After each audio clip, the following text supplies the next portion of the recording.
welcome back to my channel. In this video we're going to talk about sugar, and I promise you by the end of this video you will have the motivation to quit sugar or take your sugar consumption under control. Every single person that I talk to knows that sugar is bad for us. Now most people avoid it because they don't want to gain weight, but if we knew what it does on a cellular or molecular level to our body, then we would actually think twice about it before consuming it. Now the book that really gave me the perspective on sugar was Deep Nutrition by Catherine Shanahan. This is an awesome book. It's on Audible as well if you want to listen to it. Make sure you grab it. It really opens your eyes and it will tell you exactly what sugar does specifically to your body. So once you know that, it becomes kind of impossible to really overindulge in sugar. Now I'm gonna make this video for you guys and I'm gonna give you a little bit of a summary on the sugar section of this book, and I hope you guys like it. Coming right up. 3, 2, 1. Here we go!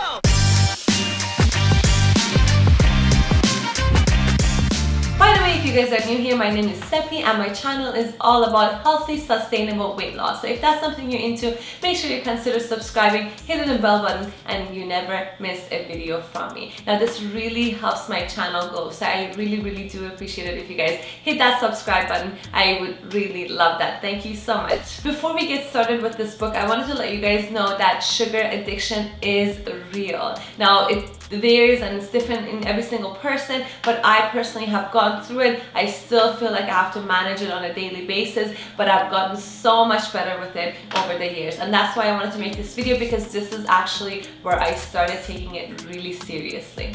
I personally feel the withdrawals usually after the gatherings, when I had a piece of cake or something. When I come home, I feel like I want more sugar. The day after, I want more sugar. So I figured out a few ways and a few tricks that it helps me stay on track on a daily basis. Now, I'm not telling you to specifically quit sugar forever and never consume it, even though if you could, it would be great.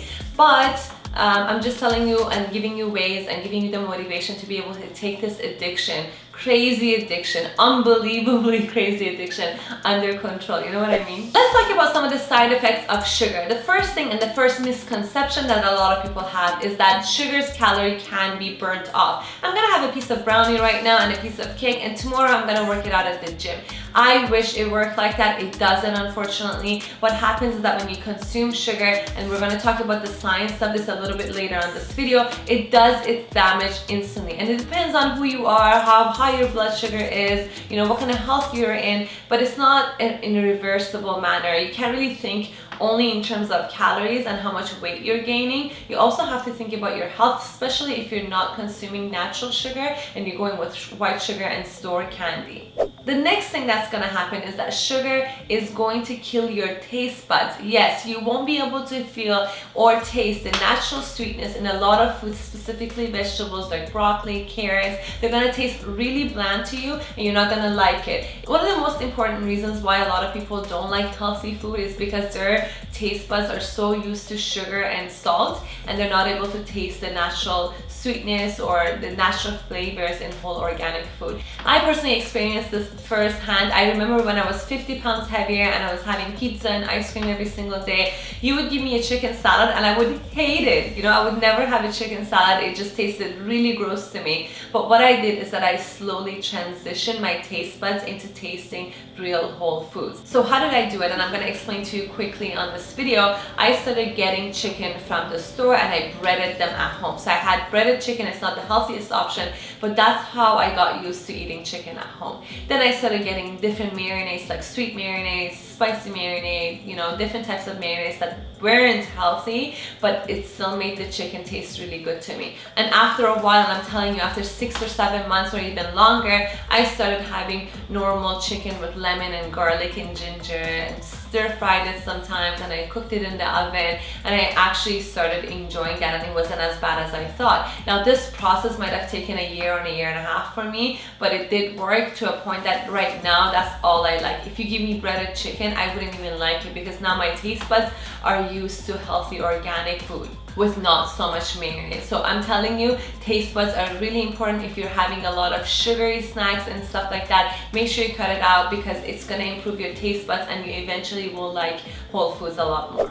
Another thing sugar does, it destroys your tendons joints and collagen in your skin. So if you're a girl and you're worried about aging or wrinkling, sugar does worse to you. I'm going to explain to you why this happens later on a molecular level, but for now, just know that sugar does destroy your collagen, makes you look older, makes your joint a little bit weaker. So this is something, another reason to stay away from sugar.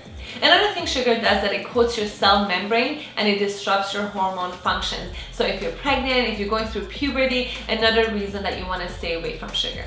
There are a lot of other problems that sugar can cause. For example, gaining weight around your waistline. Specifically, if you're having a lot of carbs and sugar, the first place that you're going to add weight is around your waistline. There's going to be type 2 diabetes, birth defects, and a lot of other problems. But let's really talk about why this happens. In order to understand what sugar does to our bodies, we need to understand what AGEs are, or advanced glycation end products. Glycation is when sugar goes and sticks to protein and fat, and it makes them really hard, stiffens them, and makes them really brittle. When you have abnormal blood sugar, your body, or the white blood cells in your blood, gets rid of these end products, and you're going to pee it out in the morning. You're going to see that your pee is a little bit more yellow, and those are the AGEs that are exiting your system. There's an organ we need to know about. It's called spleen. It's located below your left rib cage, and it contains a lot of infection-fighting white blood cells. Now, we talked about sugar sticking to protein and fat and making those brittle cells. Now, spleen's job is to produce these white blood cells to get rid of these end products. When you consume a lot of sugar, spleen won't have enough time to remove all of these nutrients and hard cells from your body. So when they're floating around, they're going to start sticking to the imperious walls of your arteries, and they're going to block your arteries. And that's how you might actually form blood clots, or things lining up on your arteries, which is not really good for your vascular health. Now, since this whole process interrupts your white blood cells function, there's a specific white blood cells called neutrophils that really stops and helps your body to fight bacteria and viruses. They're going to be disrupted as well, and there's actually research that proves that your immune system will be disrupted within 5 hours of high sugar consumption. As you guys can see on this research, 100 grams of carbohydrates, sugar, glucose, fructose, sucrose, honey, or orange juice all significantly decrease the capacity of neutrophils to fight bacteria. Now, if you think about it, this might be the reason us or our children do get sick when we go on vacation, is because you're not getting enough sleep, you're already in a new environment, everything's changed for you, you're tired, and now on top of that, you're gonna have a lot of carbs and sugar, you're gonna have a lot of treats on vacations, right? And you're weakening your immune system. So when you're exposed to these bacteria, you're going to get sick. And that's one of the reasons that I always recommend when you go on vacations, maybe for the first day or two, stay away from a lot of carbs and sugars, maybe just a little bit, not overindulge so much. Another quick side effect that I wanted to quickly mention on this video is that it does cause birth defects, because you're coating your cell membrane, you're actually disrupting all of these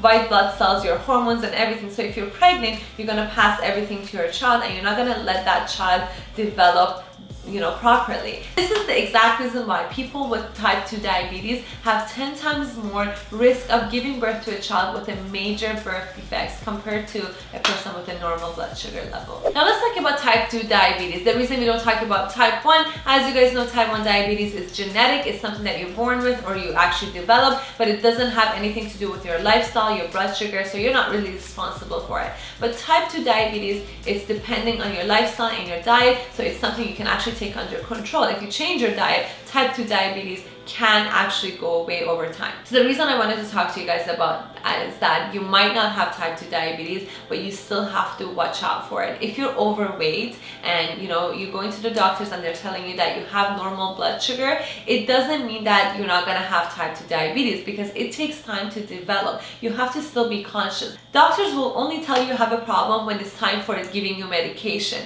So you have to make sure that you take preventative measures you don't get there. Type 2 diabetes takes time to develop, so if you are overweight, that's the biggest sign that you can be pre-diabetic or on your way to getting diabetes. I don't know if you guys have seen this video, but I talk about what happens when you consume carbs and sugar. There's a hormone in your body called insulin. Insulin is produced by your pancreas, and its job with other hormones like glucagon and somatostatin is to actually keep your glucose levels in your blood stable. So when you have a lot of carbs and sugar on a daily basis and your pancreas is tired, so you don't have enough insulin to help your cells absorb the glucose in this food, your blood glucose level or sugar level is gonna go higher and higher every single day. And we already talked earlier in this video what happens when you have a high blood sugar. These sugar is going to stick to your protein and fat, it's going to line up your arteries, it's going to make the circulation of blood really hard in your body. This is why a lot of people with diabetes lose their eyesight, lose their foot, because blood is not able to circulate enough and properly into those organs, and they're gonna fail and they're just gonna have to amputate them. Diabetes is responsible for 1 million amputees worldwide, and that's a huge number, and I feel like we could take action, and the earlier the better. The less time that you live with these bad habits in your life, the better. So if you're young or whatever age that you are right now, take this very, very seriously. Take this under control. And I'm going to tell you exactly how I did it as well.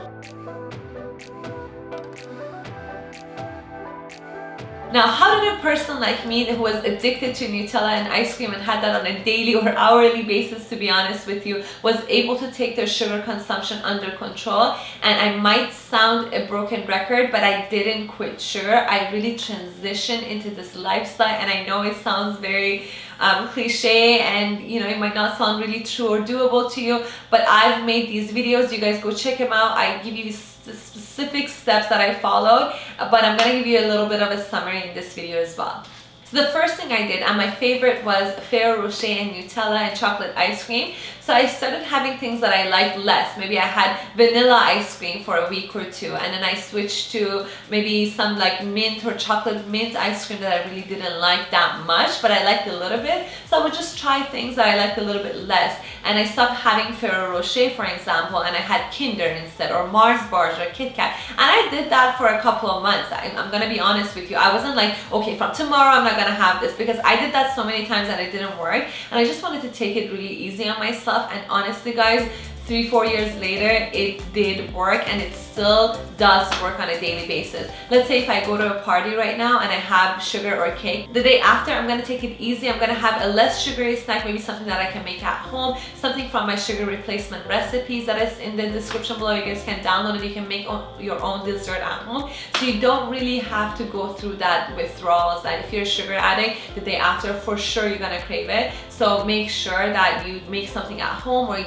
get something that you don't really like the day after, and then transition to your healthy lifestyle. It depends on what stage you're at. I can't give you a specific advice as of right now that would apply to you exactly, but you have to take your time with it. You can't just go from, you know, having ice cream and Nutella all of a sudden to having raw broccoli. I talked about food a little bit earlier too. I hope that helped you guys. If you are getting value from this video, make sure you give it a thumbs up, subscribe to my channel. So just to give you a quick summary of this book and this video again, so sugar is bad for you guys. You already know that, but now by the end of this video, you know exactly why. It hurts your immune system, it disrupts your hormone function, it makes you, you know, bigger around your waistline, it makes you feel really tired and sluggish as well. So these are some of the reasons that you should really avoid sugar or take your sugar consumption under control. There are a lot of links that I linked in the description below. You guys can follow, download for free, and I really hope it helps. Now again, thank you so much for watching this video. I really hope this was helpful. I really hope you guys loved it. If you did, make sure you give it a thumbs up, share it with your friends,